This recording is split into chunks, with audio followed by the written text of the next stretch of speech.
Pangu and the Birth of the World, China's ancient creation myth.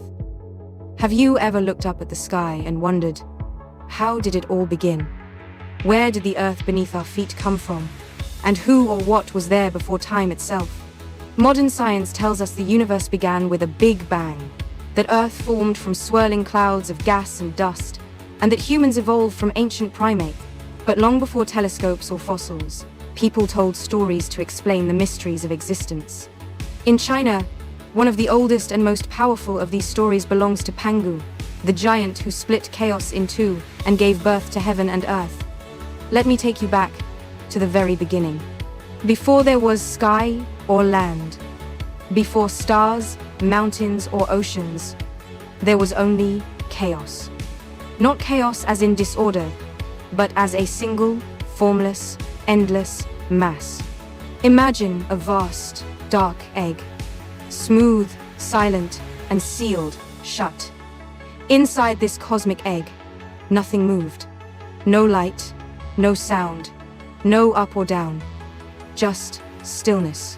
And yet, deep within its center, something was growing, a being. His name was Pangu. For 18,000 years, Pangu slept inside this primordial egg, slowly maturing like a chick waiting to hatch. Then, at last, he awoke.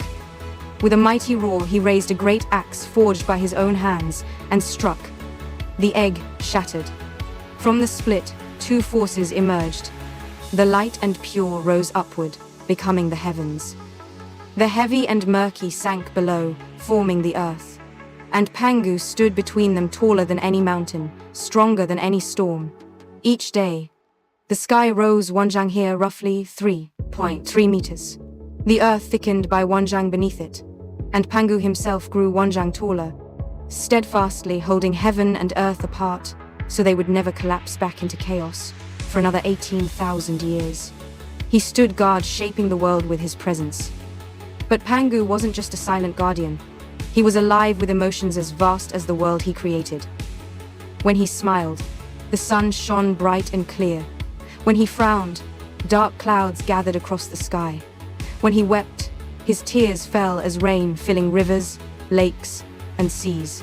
When he sighed, his breath became the wind howling through valleys and stirring the trees. Even his blinks sent lightning flashing across the heavens. And his snoring? That was thunder rumbling through the night. But all things must end, even the life of a god. After countless ages, Pangu finally lay down to rest forever. As he died, his body transformed into the very world he had made.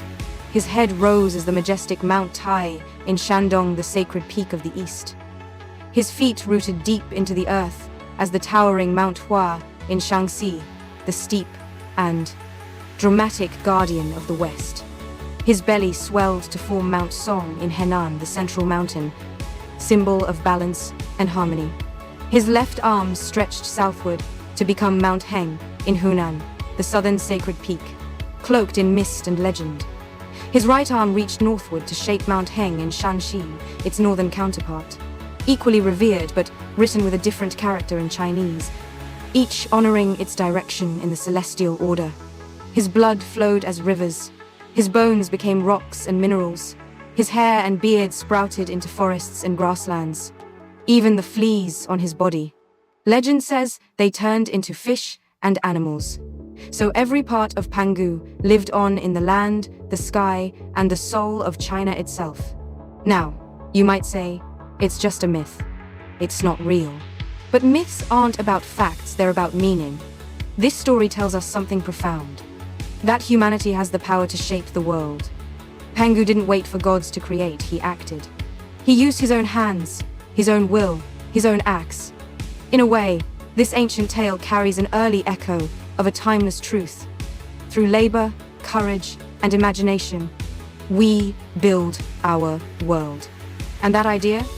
That's as true today as it was 18,000 years ago, mythical or not. So the next time you stand beneath a stormy sky, or hike through misty mountains, remember Pangu, the giant who dreamed a world into being and gave everything so it could live. Thanks for watching. If you enjoyed this journey into Chinese mythology and stories, don't forget to like, subscribe, and hit the bell for more stories from China's rich cultural heritage. Until next time, keep exploring.